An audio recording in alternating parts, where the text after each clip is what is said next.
Well, as you know, and I know we're running short here, so I only got one more story, and then we'll cut it out for the night. All right, no Natalie. No Natalie. We'll get to her next week. It's fine.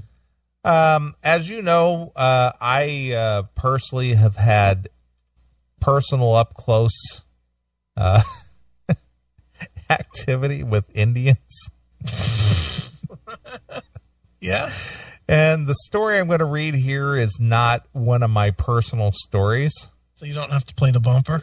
Well, I can play the bumper. Yeah, I think you should play it anyway. I think that, it might be appropriate. It is an Indian tale. It is an Indian tale. Okay. All right, so here it is.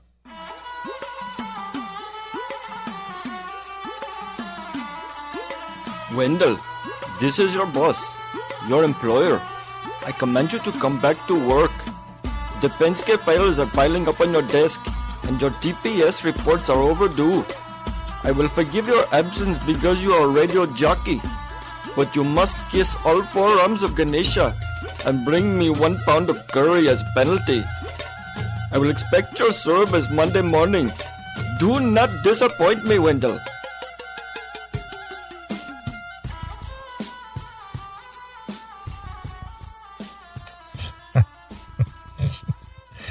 By the way, Wheezy sent me an email. He said he's discovered his alter ego now. As what, Magoo? As the Indian guy. Is that his new guy? Magoo or Abu or whatever? Abu, Magoo. All right. Indian state bans beef, introduces jail time for possession. Indian state? Yeah, the Indian government. Okay. Is going to put you in jail for having beef? Yes. Oh. All right. India's western state of Maharashtra. Guilty. Maharashtra.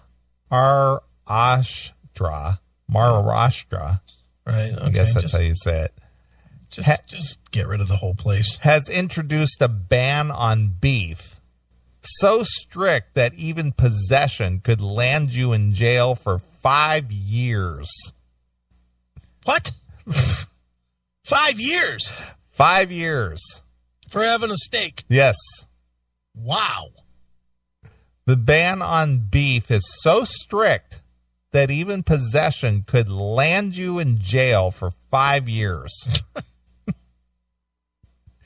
The country's Hindu majority considers cows sacred. Okay. And several states already banned their slaughter. Okay. But the latest measures in Maharashtra, home to India's commercial center Mumbai, go even further, making the sale or possession of beef an offense punishable by 5 years of jail term or 10,000 rupee. That is a $160 fine in U.S. Wait a minute. 10 years or $160? No, it's 5 years. Okay. Or 10,000 rupee. Which is $160. Which is $160 American. So 5 years is worth $160. Yeah, well, they're pretty poor over in India. For having a fucking Slim Jim. Yeah, well, basically, if you make 50 cents a day, that $160 is hard to come up with. I guess. The Indian Express newspaper said the measures became law after President Pranab Mukherjee guilty. gave his assent to a legal amendment, which was passed by the state parliament 2 decades ago, but was never sent to the president for approval. The measure includes a ban on the slaughter of bulls and bullocks. Bullocks? Hitherto legal with a vet's certificate, although it's still, although it will still be legal to slaughter buffalo. Right. Maharashtra's chief minister, Devendra Magoo. Just say Magoo. For all these names, just say Magoo. Okay. Tweeted his thanks to the president saying, "Our dream of ban on cow slaughter has now become reality." Their dream. Our dream. I had a dream. No cows will be slaughtered. Dude, you saw the movie Midnight Express, right? I did. Can you imagine somebody fucking getting arrested Midnight Express style in India for having a bag of beef jerky? Yeah, he has it all taped to his chest and shit. Yeah. What is this? What is this? Into the prison with you. Yeah, become gay. 5 years for you. You eat the jerky. Right. Now you be in prison for 5 years. You suck the jerky. Yes.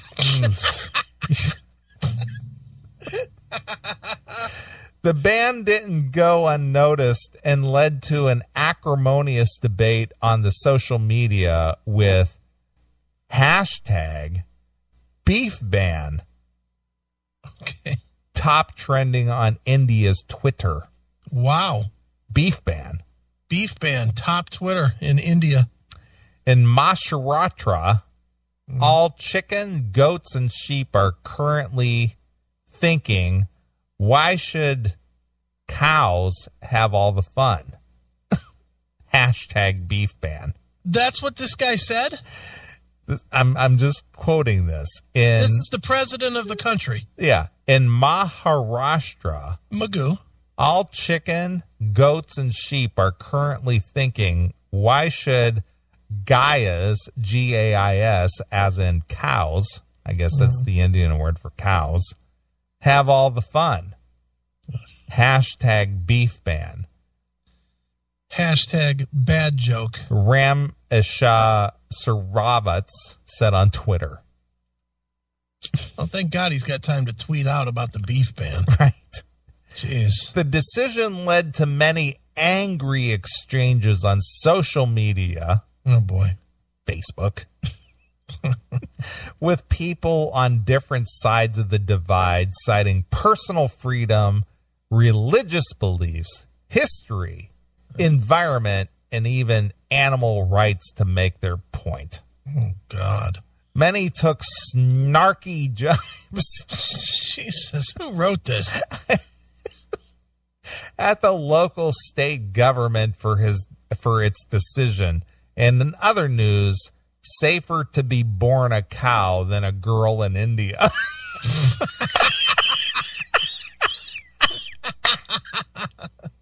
Fucking savages. That's so funny. As we know, the raping goes on in India quite frequently. But the cows are sacred. Well, the cows get taken care of. Right. I like that. So stupid. And in other news, safer to be born a cow than a girl in India. Wow. However, there were many who came out in support of the government's ban. Yeah, man. No problems with hashtag beef ban whatsoever. Totally support it. Twitter user Shivani Sachet posted. Magoo, right. Right-wing Hindu groups in India have long demanded a complete ban on the slaughter of all cattle, citing religious scriptures. Do they not realize how dumb it is to pray to a fucking dumb animal? Don't they realize how tasty a steak is when it's done right over a grill? Even if they don't like the taste of the steak, you're praying to an animal that doesn't remember that it just fucking shit and it starts eating the shit. The cows are stupid. Aren't they? Cows are not smart, right?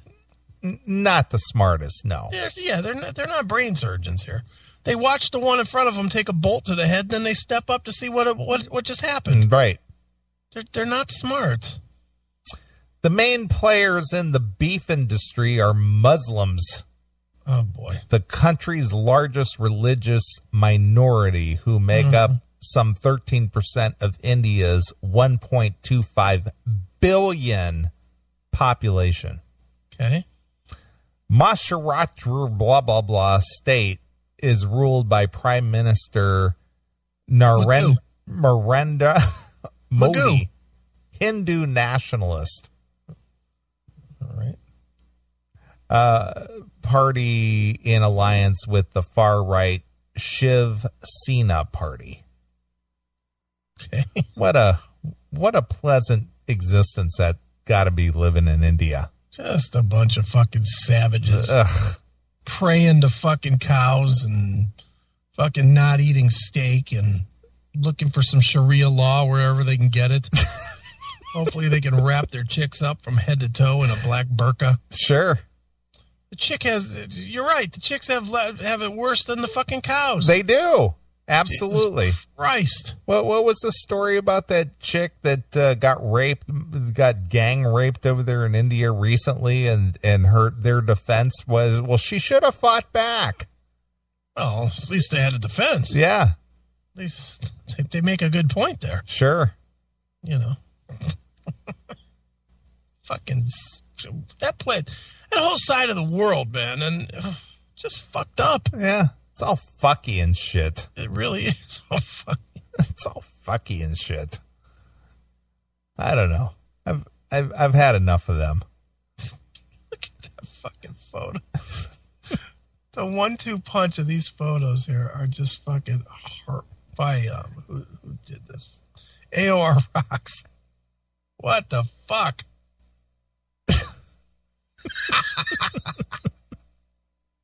I like the Ronald McDonald in, right. in traditional Indian garb. Right. The Indian is in the Ronald McDonald suit, and Ronald McDonald's in the Indian garb. That's great. That's great. Oh, Jesus. Yeah, I'm glad I don't live over there. You and me both, pal. Fucking hit the lottery by being born here. Yeah. Oof. Can you imagine not being able to eat a steak? Well, I guess if you've never had one, I guess you don't know what you're missing. Just imagine every day it's fucking fish, sheep. I don't think they even eat fish. They eat a lot of bread. Different bread? Yeah, a lot of breads. They don't eat any meat? None at all. What the hell? They eat all their different breads and stuff. No chicken? No. Fuck that place. That's probably got to be the one place on the planet without a McDonald's. Yeah, they definitely don't. They definitely don't eat meat of any kind. Ugh, fuck that. Yeah, I don't know. I think I've ever been to India. Pretty sure I have not. Yeah, well, it's not one of my top 50 ever to visit. It's not on the destination trail? No, it's not on the bucket list, I'm sorry to say. You don't want to go meet Magoo's parents? No. Or Magoo's God? Not at all. Go out to the farm and meet Magoo's God. Exactly. So answer me this, and maybe you know, maybe you don't. If you were like driving and you drove past like a farm with some cows, would Magoo like pull you over and so he could worship real quick? No, nothing like that. He wouldn't? Would he point to him and say, hey, there's my Lord? No, but I will tell you that going out to dinner or whatever, that was definitely a no-meat dinner, that's for sure. What if you ordered a steak? Well, I could, but they certainly would, but they would always want to go to an Indian restaurant, which oftentimes doesn't even offer that as a choice. Oh. So if you were at like Applebee's with them, did you ever eat at an Applebee's? Never went there because they would always want to go to an Indian restaurant. Oh. I was just curious if you'd be eating a steak, if they would be like, dude, it's like chewing on Jesus. No, I would imagine that would be the case. But the thing is if you went to dinner together, you would have to go to like either a Mexican restaurant, right? Which, there's a lot of hamburger and stuff. Grilled vegetables and things like that. But there'd be hamburger, wouldn't Well, there? sure, you could get like a fajita and stuff, Yeah. but mostly Indian restaurants, which they don't even offer a choice of, meat, Jesus. Dude, I would be bringing a steak with me. I absolutely be. I'd like, hey, take this and cook it in the back, would you? Sure. Well, I will tell you that last time I went to New Orleans, which was back in late September, the first week of October last year, my one of my former coworkers, my boss wanted us all to go to dinner. Okay. But we told him, nah, we're not doing that, because he wanted to go to a traditional Indian restaurant in New Orleans, and we're just like, fuck that, we're going out. We're getting some jambalaya, bitch. Yeah, we're getting some jambalaya, and that's exactly what we did too. We didn't go to dinner. We just told him, nah, thanks. Yeah. We're not doing that. Guess what, dude? You can go to 400 places that are all different Indian restaurants, and all of them, the curry tastes the same. Exactly. Yeah, fuck that. So we declined the dinner invitation, and we went and did our own thing. Was he upset? I don't know, to be honest with you. But then again, I didn't care. Because we were just like, fuck that. Fuck you, pal. That's basically our thought was too. So great. It's like, he's going to want to go to dinner tonight. Yeah, I know. Well, what are we going to tell him? It's like, what are we going to tell him? Well, we got other things going on. It's like, okay, we're going to meet at the lobby at 6:00, and we're going to head out at 5. Yeah. We're heading out to the gumbo pot. I already got plans. Yeah. That's where we're going. You want to come? That's the play. No. You want to come? Well, we did. We would invite him. Oh, no, I don't think I am going to go. I do not want to be the... You guys go ahead and go. Just take it and go. Take it and go. I cannot watch you eat Jesus. I cannot. That is my God. There's a crucifixion going on in your mouth as we speak. That is correct. Wendell, I must tell you, you are eating the Lord. Right. There is godliness in that shrimp. Exactly. Fucking idiots. Ugh. Good Lord. Yep. To say the least, that's what I would say with every swallow. Good Lord. Good Lord. God. What a nightmare existence you were in. Sure. Jesus. It's over now. Yeah. There you go. There's your song to end with. Yeah, that's what I was thinking. LA Guns. Exactly. It's over now. Exactly. And that's funny because I have that queued up. There you go. Perfect. Yep. Love it. All right, let's get the fuck out of here. It's 4:10. Yeah. Because, it's actually 3:10 because the clocks went back. Yeah, that doesn't help me in the morning. No, not at all. When I have plans tomorrow, it means they're an hour earlier. You got plans tomorrow? Yeah, it's my mom's birthday. Oh, all right. Got a thing tomorrow. So yes, I have plans because plans work plans. It's all the same. Sure. All meshes together. All right. Well, we want to thank our guest tonight, Carl Kennedy. Carl Kennedy of Kennedy and the Rods, and go pick up his CD called Headbanger. It's just under Kennedy, CANDEED. There we go. It's like Can and President Kennedy. Right. Kennedy. Yeah. So go pick that up. It's actually a really good disc. Yeah, and it's got some fucky effect, though. It does. So that was great when you fucking called him. I did. I thought that was funny. And he actually laughed. He actually laughed quite a bit about that. Well, he gets it. At least he was honest enough to say, yeah, that's what you use when you stink. Yeah, when you can't sing and you can't carry a tune, you just put that fucky effect on there all over the place. And that's at least he admitted it. True. He could have been like every other fucking musician that we've talked to about it and say, well, there's a certain kind of a level that shut up. No, he was actually laughing quite a bit about that. Of course he was. He probably never heard anybody call him or anybody else out on it. The fucky effect. The fucky effect. Right. Fantastic. Right. Well, we're going to get out of here. Anything of coming up next week? Saints of Rebellion. All right. Sounds good. That's a band that my man Red turned me on to. Nice. And they sound kick-ass. Good. So we'll all check right. them out. Well, I want to thank everybody who tuned in tonight as part of the chat room. You guys are always kicking ass in that chat room. You guys make me laugh. They were good tonight. They were really good tonight. All right, kids, we're going to get out of here. I'm going to leave you with It's Over Now. So with LA Guns, this is Neeley, along with my very good friend. Me. Not paying any attention. We're out of here. Bye, kids.